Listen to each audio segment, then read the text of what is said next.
Today on Jay Sekulow Live, the clash in Cleveland as President Trump and Joe Biden head to their first debate.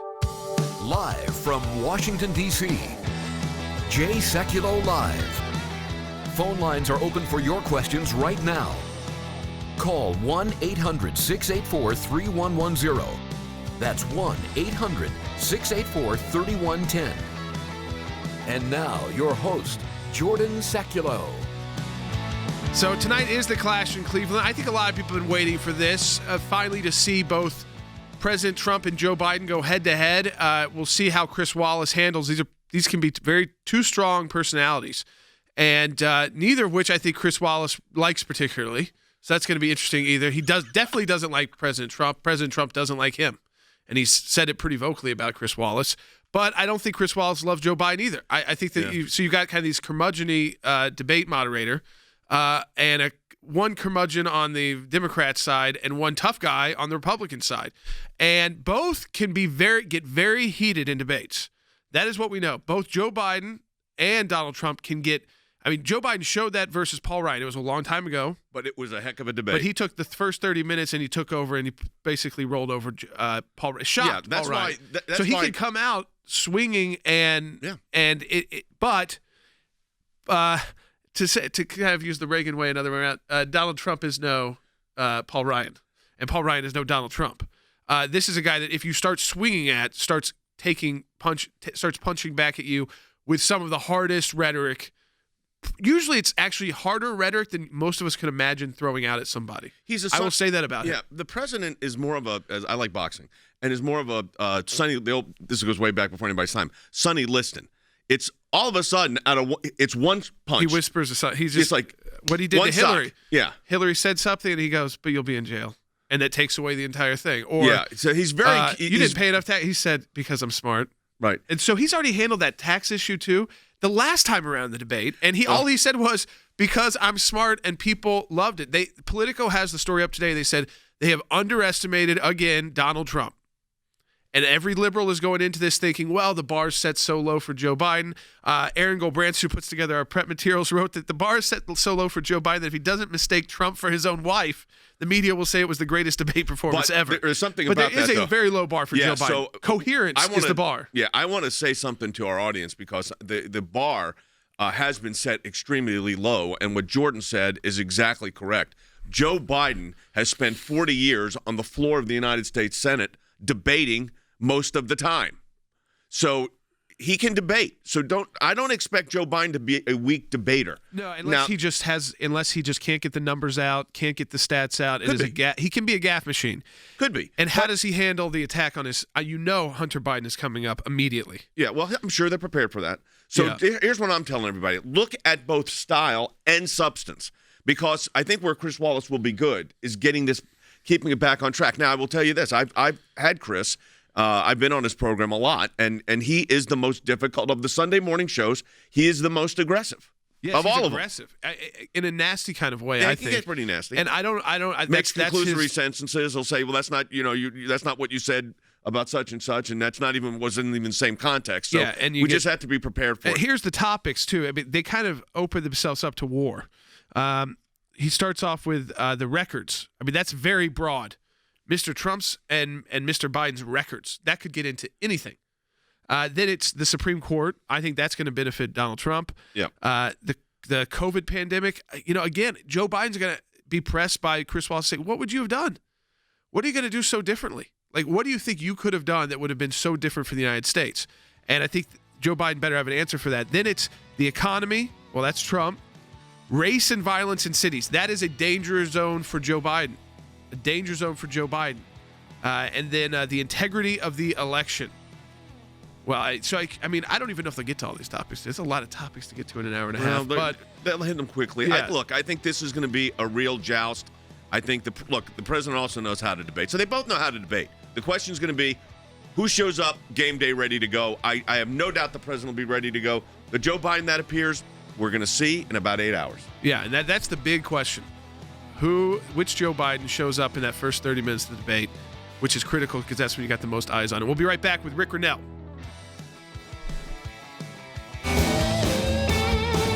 All right, welcome back to Jay Sekulow Live. This is Jordan Sekulow. We're taking your phone calls, 1-800-684-3110. My dad's joining us, and Rick Grinnell, our special advisor for national security and foreign policy. But also, Rick, before that, made the spokesperson at the United Nations for the United States. So he understands the debates, the politics. He's been a political consultant as well for many presidential campaigns and a lead spokesperson for presidential campaigns. So I want to go right to Rick because, Rick, on the debate tonight, the bar has been set very low for Joe Biden, which makes it easier for the media that wants to give Joe Biden the win already to give him the win. So I think that there's that pressure on President Trump to show the President Trump that he was in the past in these debates as someone who really kind of takes out his opponents. Yeah, I also think, though, that in many ways, everybody knows President Trump. He's running the country. We see him every day. We know how he responds. We know his record. We know that he's looking to fix the economy just like he gave us the soaring, amazing economy that he did before, and now he has to do it again. So in some ways, I actually think, Jordan, that the pressure is on Joe Biden because he can't run on what he did for 8 years because, literally, it's a disaster, whether you take foreign policy or domestic policy or the Pentagon policy, whatever, pick whatever area. And Donald Trump has had to fix everything. And I think that's going to be the message from Trump is I had to fix and your cleanup. And so that's always going to be a response. The fact that the economy was soaring shows everybody that Donald Trump knows how to create jobs. 3 Nobel Peace Prize nominations, Joe Biden in 47 years never got a single one. And then lastly, I would just say that everyone's looking for a moment where Joe Biden is not clear-headed. And so the pressure on Joe Biden to actually be able to go toe-to-toe on his record of 8 years, no matter what he says about the Trump record, the president is ready to defend his record. We have an amazing record. It's all going to be about Joe Biden's record.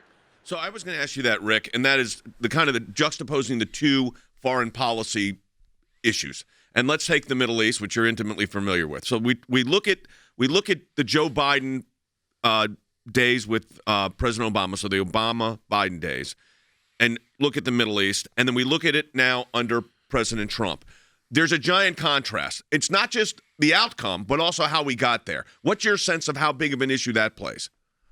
Well, look, I think you're going to have to look to Joe Biden talking about Europeans and consensus. And when you're talking about consensus, what you really mean is let's talk about all the people that get to veto the United States foreign policy. So President Trump is going to have to show that, just because the Europeans want some sort of continuation of their path towards socialism and that we're supposed to have consensus with them on that, I think the president is going to have to showcase that we believe in the transatlantic relationship, but we're trying to drag them back into a Western-facing capitalistic view of the world. And so we can't be trapped by this, you have to go to the UN Security Council and get their approval, because you walk into the UN Security Council and you've got 14 countries that want to water down your policy. So this whole Biden approach of consensus and having countries clap for us when we enter the room, I think has got to be taken on by the president to say, look, we're here and we're going to do what 193 other countries do, which is fight for their people. We're the only country that gets in trouble for fighting for our people. Everybody else does it on a daily basis. What do you think, Rick, about the fact that because Joe Biden had decided not to run a more traditional campaign, unlike the Trump campaign, which has done it even with COVID and kind of figured that out and started putting out the president's on the road now all the time, vice president's on the road all the time, speaking to voters directly again. Joe Biden is kind of doing that very limited way in Kamala Harris. I feel like they always say debates, it's not like you're going to win or lose the election off one debate, and I get that. But when you haven't had as much exposure, now Joe Biden's been out there a long time, but it's been years now. So it seems like it is a huge night for him, maybe more so than before, because we're getting the American voters are seeing these candidates through the lens, and that's most of them will see them through the lens. They will never get to see them in person. It's like their first interactive moment. And the only way they're going to interact. Let's be honest. This is the largest crowd that Joe Biden has had to campaign in front of since he's been running. He's been behind, the screen or in the basement or having these circle meetings of like 8 people. Look, I have a lot of liberal friends whom I love and respect very much, and I had dinner with several liberal friends last night. And actually, I should start using the word left instead of liberal, because sometimes traditional liberal is not bad, but very left-leaning friends. And I have to tell you that they are really angry and concerned that Joe Biden and Kamala Harris are not campaigning. They just don't get it. This whole COVID thing is an excuse. And they're seeing what's happening, which is, oh my gosh, we don't have candidates that are actually campaigning. And remember when Hillary didn't go to Michigan, so it was the Russians' fault. And so they're going to gear up on blaming mail-in ballots or whatever. But let's be very clear about something. Joe Biden is not campaigning, and neither is Kamala Harris. So, I've studied that a bit because it's an interesting dynamic to see, and that is, I think the decision to keep Joe Biden basically in the bunker, as they were calling it, in his house, was calculated. And it was calculated that it would reduce the possibility of gaffe. And you reduce the possibility of gaffe by eliminating the areas where you can gaffe. Now, tonight, it's different. So tonight, the ability for either candidate, frankly, to create a gaffe or to make a misstatement or whatever it might be, is live, interactive. First time that you're going to have Trump and Biden, the president and the former vice president, no teleprompter, together-ish.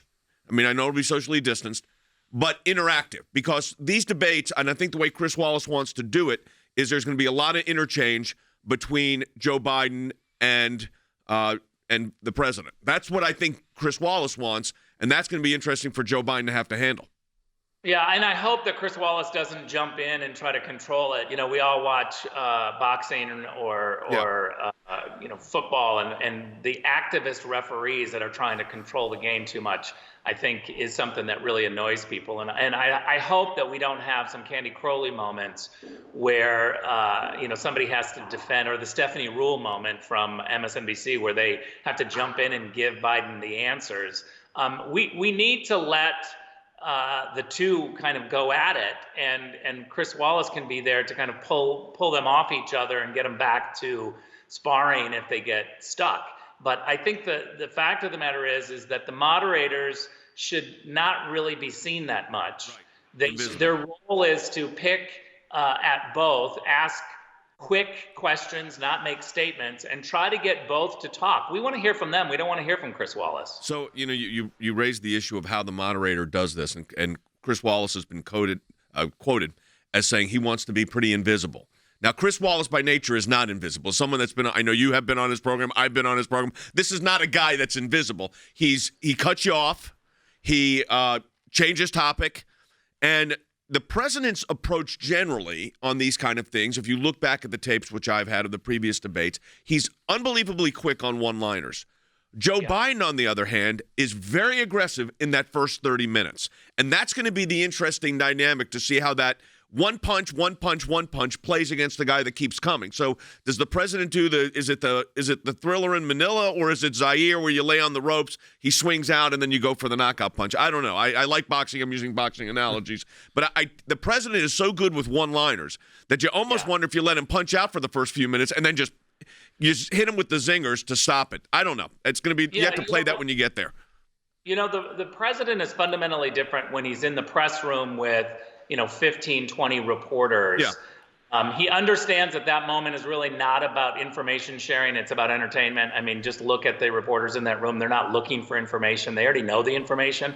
They're looking to score a Twitter moment. The president fundamentally is different in that moment than when he is sitting down one-on-one with a reporter. When he sits one-on-one with a reporter, he's incredibly respectful. And yet he's incredibly tough. And so I hope that Chris Wallace is tough, and I don't mind a good reporter interrupting when somebody tries to go off on a diatribe that is a non sequitur. But I will say that what we expect is that Chris Wallace needs to play fair and do it to both sides. When Biden tries to filibuster and go off, he needs to interrupt him as well. I think the president does really well in these situations because as you know, he's an incredibly nice person. I mean, you don't always get that when he's in a press conference because he's had to be very thick-skinned. Yep. But he's got a great heart, and he's sympathetic, and he's empathetic, and he knows how to respond. So is Rick still with us to freeze? Yeah. Froze up. So I think Rick froze. He's going to be joining us tomorrow. Is it back on? Is it back? No. He's freezing. Okay. So Rick is going to be joining us tomorrow as well to kind of break down the debate. So we had the analysis, what to look for tonight, and then he'll be joining us tomorrow to break it all down for you. So Rick will be joining us 2 days in a row. It's great to have Rick Rinell as a special advisor to the ACLJ. When we come back, we'll take your phone calls. What are you looking for tonight from the candidates? 1-800-684-3110. Are you on the fence? Are you thinking about who to vote for? Do you already know? And are you just trying to get more excited about it? 1-800-684-3110. So we wanted to start getting more of your thoughts on this. 1-800-684-3110. What are you looking for tonight? The Washington Post. I'll go to Than Bennett in Washington, D.C. The Washington Post has said the 5 key things to look for is how does the debate focus? What actually becomes the focus of the debate? How does it kind of start playing out? How personal does it get? I can tell you that right away, knowing the President of the United States and knowing what came out about Hunter Biden, knowing the President's tax stuff that came out. Very quickly, it's going to get personal. Okay, that's just the nature of these two, and it's also the known way to get Joe Biden totally off game is go personal. He'll focus 100% on that and kind of like lose his cool. So I think the personal thing that's like not even a question, unless they both come at it hands off. That would be Joe Biden would have to, I think, set that tone, and I'm still not sure that President Trump wouldn't go in right with the hook on that. How does Chris Wallace handle the candidates? These are two guys that can talk. And I think Chris Wallace, again, he's got to let him talk to some extent. You got to let him throw punches at each other and get in exchanges. This isn't 16 people on the stage, just 2. He's trying to do each topic in 15 minutes. He's got to let him mix it up. Yeah, you got to let him mix it up, and then there's a time to – yeah, you've had your chances to throw your punches. They either landed or they didn't. And then the next one is, can they keep control of their tempers? I think some of this is very Washington. Yeah, right. People like President Trump because he's tough. So I don't really. And I think there are people that like Biden because he can get aggressive. Yeah. So I think again that's kind of now. Let's get things. If you can't speak, if you can't get your words out because your temper gets the best of you, that's different. And then the last one is, what do they do to appeal to women? I mean, that's kind of a broad question too. But Than, I want to go to you, Washington D.C. Than, what do you think? For independent voters, okay, I think most Republicans have made up their mind and most Democrats have made up their mind. So you're talking to about 3 or 4% of people in the middle. That's bigger in some states, smaller in others. But you're trying to convince them to go out and vote for you. And so you obviously want to have a good performance because a lot of people won't watch it. They'll only see the media coverage about it. But what do you think is the key for tonight?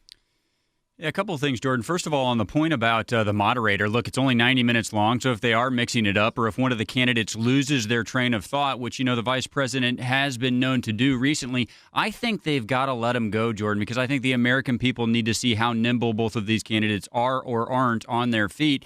But as far as those independent, undecided voters, Jordan, I actually think it was really telling today what a lot of the lead up to the debate, what the controversy was. The controversy was the Biden campaign didn't like how that last topic that you touched on was being articulated, being defined. The phrase that Chris Wallace used was race and violence in our cities. Well, Jordan, I mean, what do you want to call it? I mean, that's what's happening in our cities right now. And one of the most important factors, I think, for every voter, but certainly for those voters that have not decided, is what will these two men do to quell the violence in our cities and keep the American people safe? I've told you this many times, Jordan. I think that will be one of the deciding factors of this election. And if the Biden campaign is upset right now that he's articulating it as race and violence in our cities, Jordan, I got to be honest with you. I think that's troubling for the former vice president. That's a question that's got to be answered tonight by both candidates. But, Than, they've set the bar so low for Biden. I mean, I think this is one of the great mistakes here,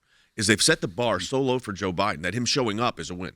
So what we have to do, I think, is if we're going to give real analysis to this and really look at what this means, is you just can't go with you showed up and you were able to speak, and that's a win. But get to the policy differences. Like the one I'd like to see is under the Obama administration, money was given to Iran to go into a nuclear deal that was a disaster. The president moves the embassy to Jerusalem for Israel, recognizes it as the eternal capital of Israel, recognizes the Golan Heights as being Israeli sovereign territory. Who is now the isolated entity? The left was saying it's going to be Israel be isolated. So meanwhile, you've got the Abraham Accords with the Middle East, with new countries joining probably this next week, or if not this week. And Iran is probably the most isolated entity in the Middle East. Yep. So they need to show the policy differences here significantly. It'll be interesting to see if we get to that in this first wave. If we really get to significant policy differences, or does it become a kind of punching match on personal issues? Because I think that's where the Democrats think the president's most vulnerable. That's where Republicans think Biden is very vulnerable on both policy and personal issues. No media outlet that he has spoken to has pressed him on what came out about Hunter Biden's connection to sex trafficking in Moscow. Who do you think is going to do that tonight? I don't think it's going to be Chris Wallace. I think it's going to be Donald Trump. And he's going to have to answer that because it was a real report from the Senate. I mean, this was not just in the news, some conservative news outlet. It came from the U.S. Senate. His son took $3 million from sex traffickers. Okay, so on top of Burisma and all of that, and the fact that they tried to impeach the president over that, his son did that. Now, that's pretty tough coming out. But the Senate, it's based off a Senate report. It's not based off what Donald Trump thinks. It's based off what a Senate report found. The second thing, although the fact that the State Department and the FBI was coming to Vice President Biden saying, your son is causing us trouble in foreign policy, and he did nothing about it. Because I think the son is a conduit for the Biden family money. He takes in all the money, gives it out to the family. And again, that's why Joe Biden doesn't step in the way, particularly. But also there's been some interesting procedural matters here. Then we're going to get to your phone calls, 1-800-684-3110. For instance, Joe Biden wanted 2 breaks. This is only an hour and a half. That. And Trump campaign said, nope. Our guy gets up and gives 90-minute speeches plus all the time. So they do one 30-minute break? I don't think – Are they no doing debates. Any breaks? No breaks during the debate. It's an hour and a half. Debate, it should be a debate. Right. So that is telling about how they feel about the candidate's mental capability to stick with it straight through 90 minutes. So they were asking for 2 breaks. That was denied. But the Trump campaign has also come back and said, what's in your ears? Are they hearing aids? Is there something like that in your ears? Or are there, because people that came out in those debates with Obama where he had the weird thing on his back. Yep. Looked like he had some kind of contraption. It's no joke anymore either when we know that Donna Brazile was feeding questions to Hillary Clinton's campaign before. There's a lot of issues that you have that have come about. The legitimacy of the debates themselves have been placed in question because of the nature of what happened last time, where CNN had to acknowledge that Donna Brazile, who's now on Fox, but that they had to acknowledge that she, in fact, was sharing this information, the questions, with Hillary Clinton. And that, as if that was okay, and they admonished her, and they did. But that's not the point. The point is, the debates themselves have been so diminished in public esteem. I'm actually surprised they're having them. I'm glad they are. I think it's good for the president. It's good for President But Trump. I'm a little surprised they are, because the whole process has been so significantly tainted. Well, we know Biden's team didn't want them.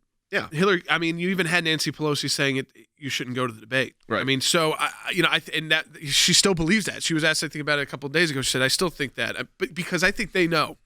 Hey, I got to ask something to Than really this is quick. very dangerous. Than, so Amy Barrett's up on the Hill. We'll talk about this in the next segment. And Blumenthal said he will not meet with her. I understand Schumer will not meet with her either. Yeah, it sounds like most of the Democrats aren't going to meet with her. Several of them have said they will vote against her without meeting with her. Jay, I mean, it's just such a bad look. You say you want women advancement in public policy, then you have the president nominating a very accomplished woman to the post, and your response is, well, I don't like the politics, so I'm not even going to meet with her. Jay, I'll tell you, I think she's going to get confirmed either way, but I think the most ironclad way to ensure that Republicans are going to go to the floor of the Senate and vote for her, it's by the Democrats turning to politics. They can not meet with her. They can boycott the hearings. I believe she's going to be on the court. Yeah, I think you're right. All right, folks, second half hour coming up. We'll start getting to your phone calls, 1-800-684-3110. You know what I say about that? Thank goodness she doesn't have to sit with Chuck Schumer, because he threatened Supreme Court justices. He sure did. He said Kavanaugh and Gorsuch. So, and Blumenthal, the liar about Vietnam. I mean, who wants to spend time with these old men? No one. We'll be back. Second half hour coming up on Jay Sekulow Live.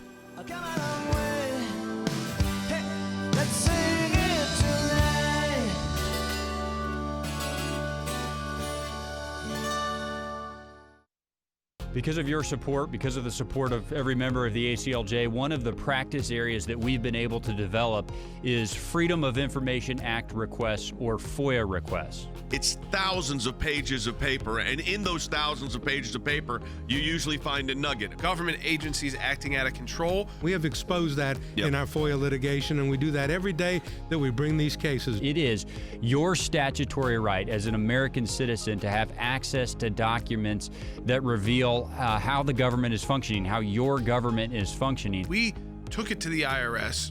No one ever does that. What the IRS was doing was violating the Constitution and statutory law. They can't do what they were doing before. They've been hiding behind in the shadows. These FOIAs bring them to light. How do we know? Because our FOIA litigation got that document. Those of you that support the ACLJ, this is what it's all about at the end of the day.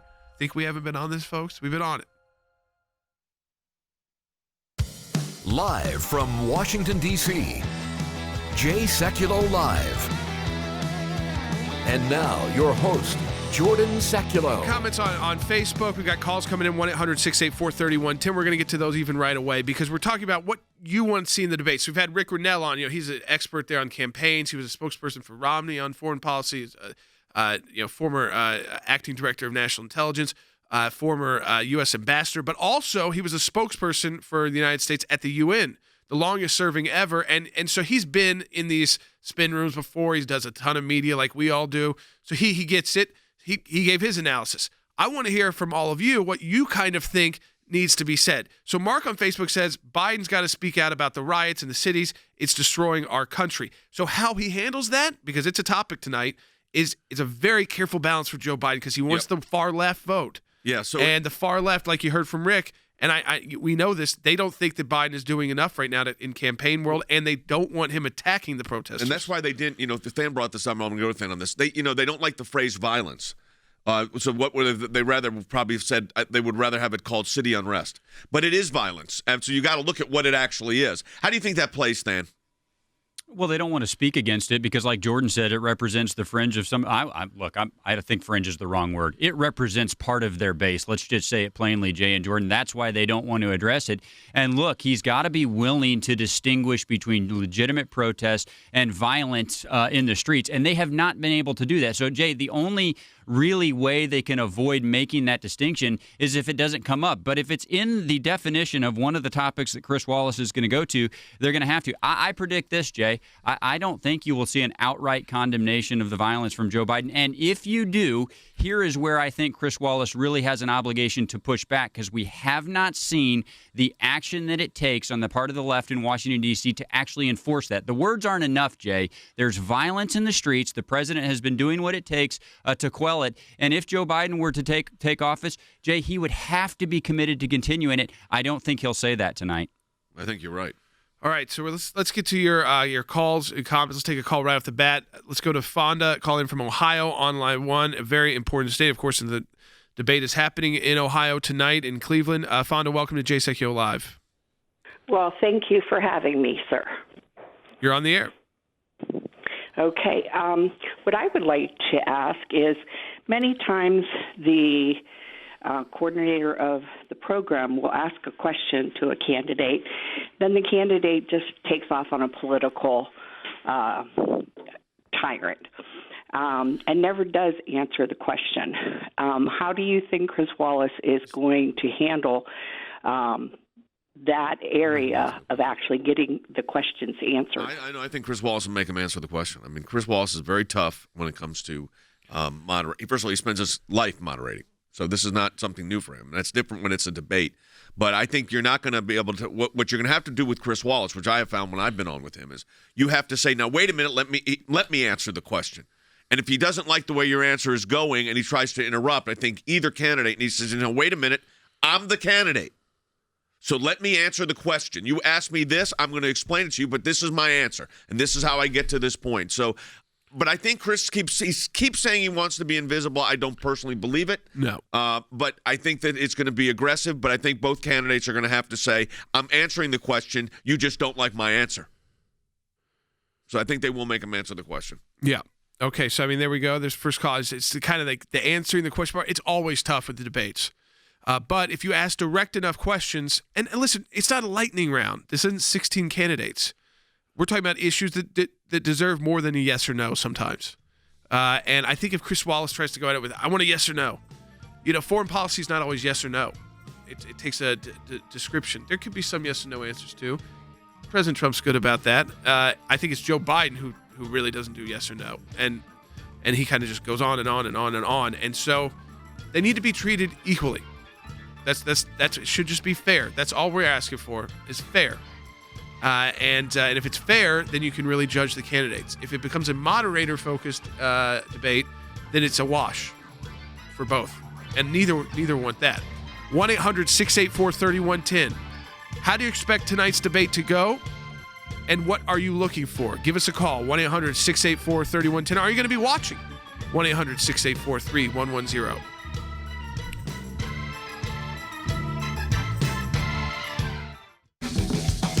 Welcome back to Jay Sekulow Live. We've got our team here. Wes Smith also joining us now. Tham Bennett, my dad. We're just all kind of want to take in from you too what you are expecting in tonight's debate, what you hope to see in tonight's debate, glean from it, and if you even think do you think it matters? I think debates usually don't matter. I think that it impacts very little people because independents don't actually watch them because they're the least involved. They end up voting, but not this early. No, they're not even that engaged yet. This is a little different. One, people are stuck at home in many states. It's entertainment, free entertainment. For an hour and a half. That it will be. Two, yeah, because Donald Trump. I don't think there's any doubt about that. Donald Trump brings in ratings, so we know that.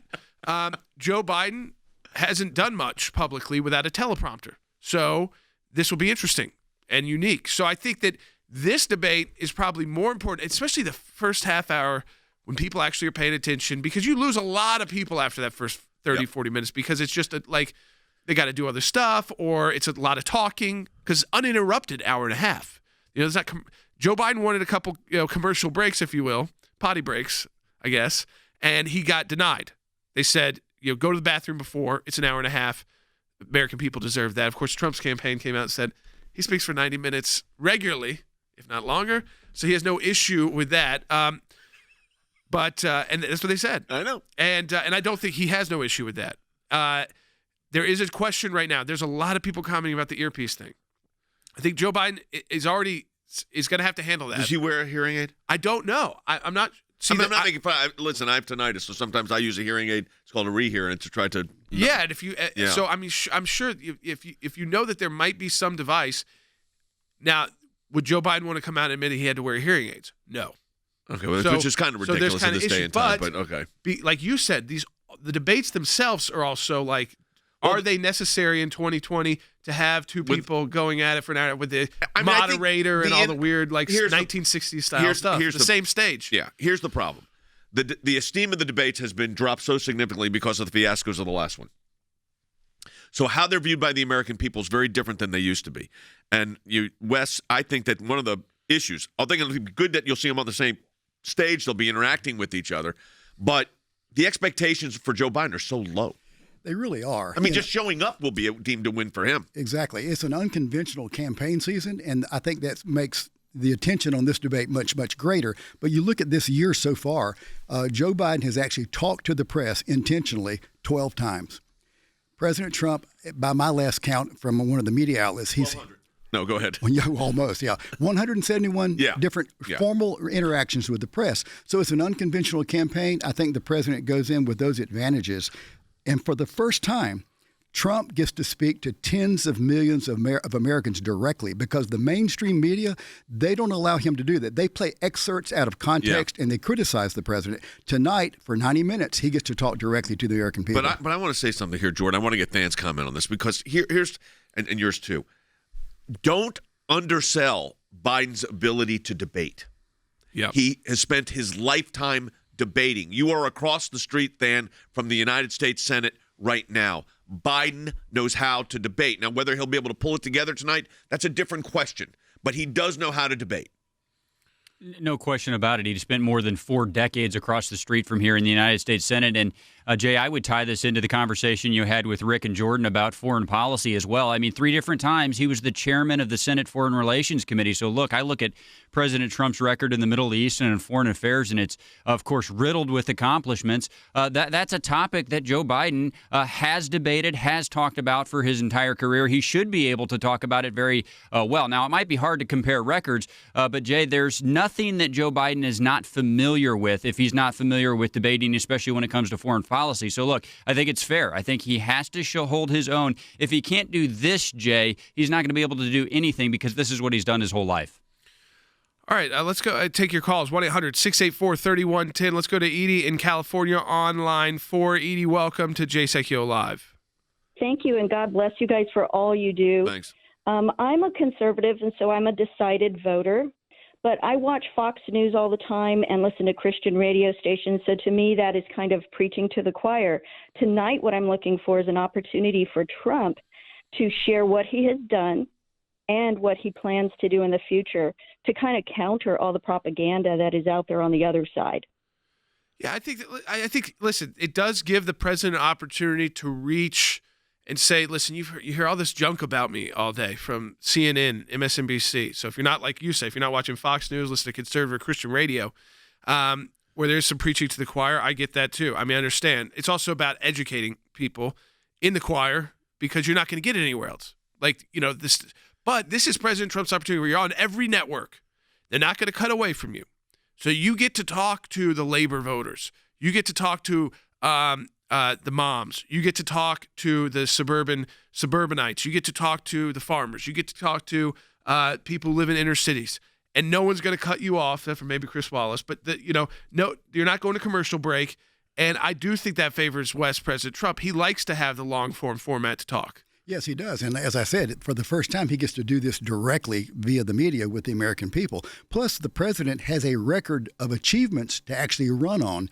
If you look at Joe Biden's promises about what his achievements would be if he were president, the policies going forward, it seems like he's advocating a return to bringing back the bad old days of reentering the JCPOA with Iran, of higher taxes, of anti-energy, a weak foreign policy. President Trump has rebuilt the military, and all indications are that Joe Biden would at least plateau that, if not decrease it. And you look at his proposed policy, Joe Biden is already talking about raising taxes $3.7 trillion. And yet his proposed programs going forward are about $11 trillion. I hope someone tonight asks the former vice president how he intends to pay for those things, especially paying for them without hurting the military. Yeah, I mean, a lot of talk about spending. Now, it's interesting. This did come up. Maybe it will come up tonight, Than, is that finally the House put together a COVID plan. I was exactly what I was going to ask. $2.2 trillion, but they say they're willing to negotiate on it. I think Nancy Pelosi finally was up against the wall, and House Democrats were telling her, you're killing us here. You cannot ignore this issue, and you can't keep blaming the Senate, who's already passed legislation.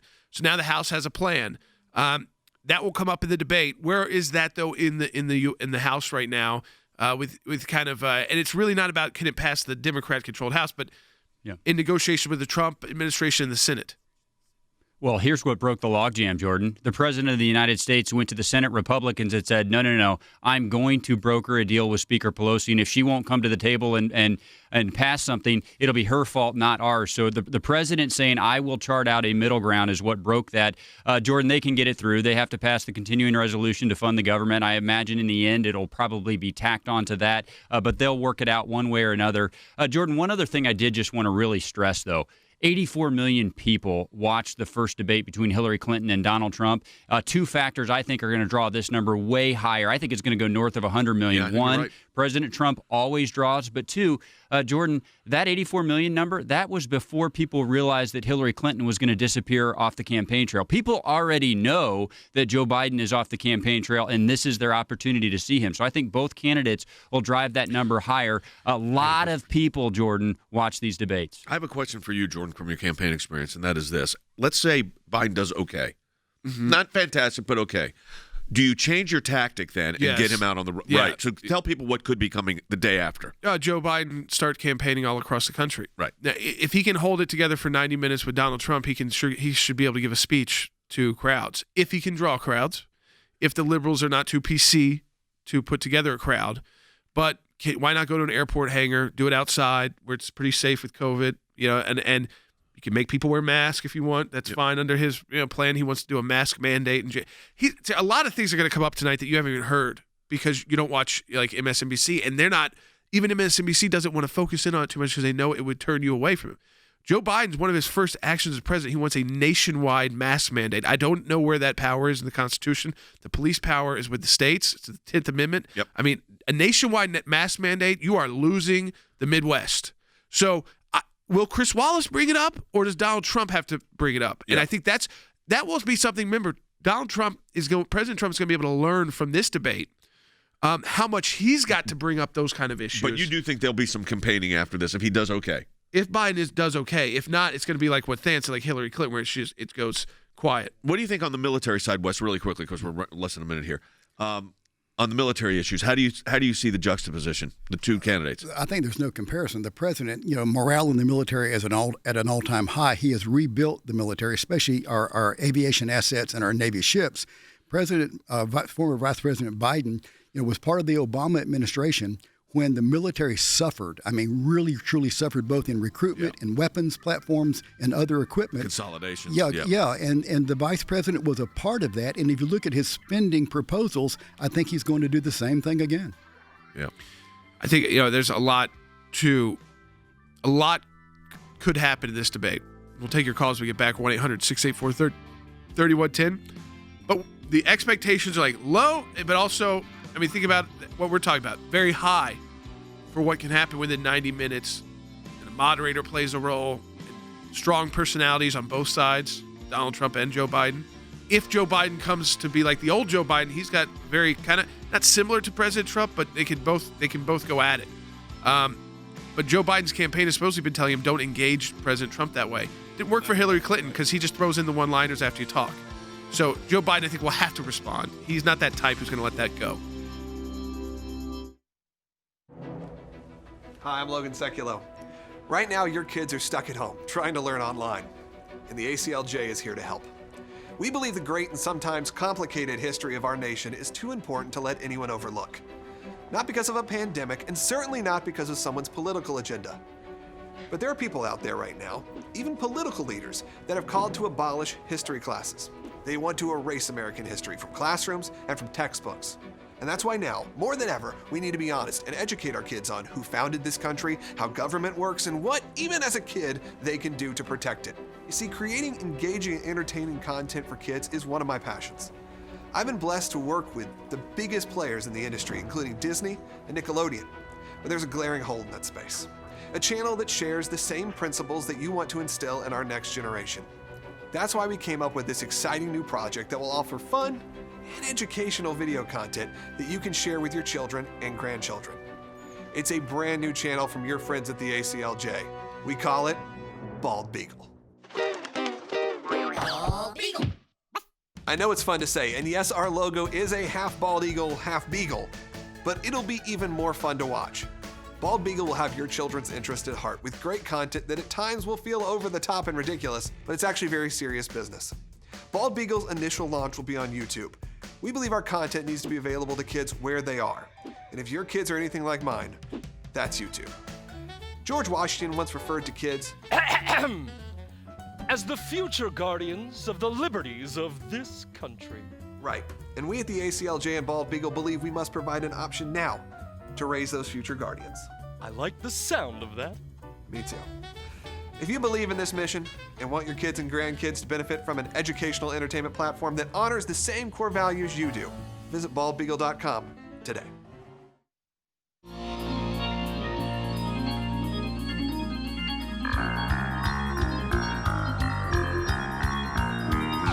Well, welcome back to Jay Sekulow. So tomorrow's interesting too because you'll have the analysis coming in. We'll have Rick Rennell on doing the post-debate analysis. Also, Comey testifying. What time is that? It started at 9 in the morning, something like that.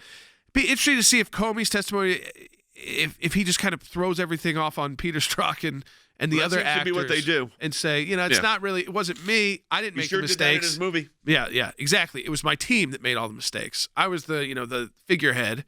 And my team made a lot of mistakes, and that's not something I would have known about. I watched 25 minutes last night and shut up because, one, it's I'm just sitting there going, well, that's not true. Well, that's not what happened. And I think I would know. And then the stuff that they did get accurately did not portray him in a very good light. No. Looks like it's he was hard to portray Jim Comey. He's not likable. No, he's not. He's a pompous person, and pompous people, he has nothing very human about him. Maybe because he's 8 feet tall, maybe because he's so pompous. He's tall. And because he takes, he says things like, everything was fine. Yeah, we screwed up a FISA, but other than spying on Americans, that's small. Yeah, I think we did everything pretty good. There was a great line in there where Reince Priebus, who they tried to make look ridiculous, but Reince is a smart guy, and Reince Priebus asks Jim Comey, did you get a FISA on General Flynn? And Comey in his smug way says, that is exactly the kind of question that you're not supposed to ask me. You should go to your White House counsel and have him make the request through the Department of the Deputy Attorney General. Wait a minute. Then Reince Priebus says, okay, did you get a FISA warrant on General Flynn? And I thought actually that was telling. Yeah.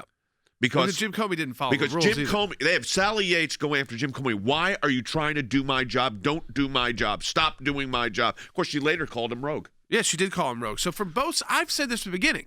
He is disliked from both sides, except the media keeps trying to rewrite his story.